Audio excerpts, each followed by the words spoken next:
There is a story of an emerging success here in Somalia. This is a country which was mired for decades in conflict, which now has more and better governance than ever before. A country where the rule of law is replacing the rule of the gun. A country where people who used to flee in their millions as refugees are now slowly starting to return.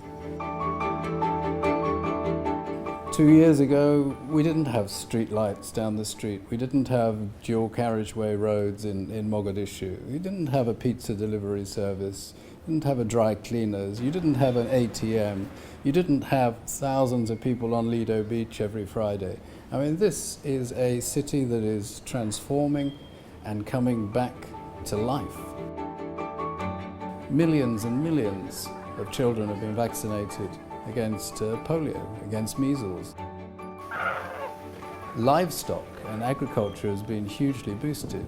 Just last year, 24 million animals were vaccinated and immunized through a food and agricultural organization project.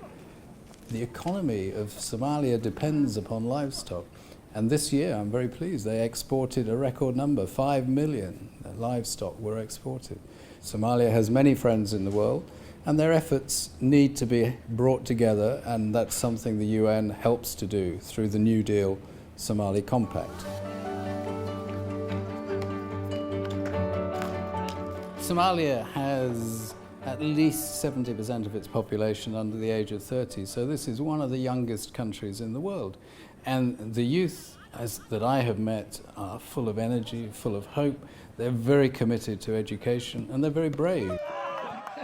I attended the TEDx event at the Lido Beach, absolutely full of talented young Somalis with great ideas. Here as well, you can see women playing a much, much bigger part, and I think in the next year we'll see them playing a bigger role in the political life of the country. We're here to provide strategic advice to the federal government and its institutions as it undertakes a really ambitious political project, federating the country, revising the constitution, democratizing, and we'll continue to support that process.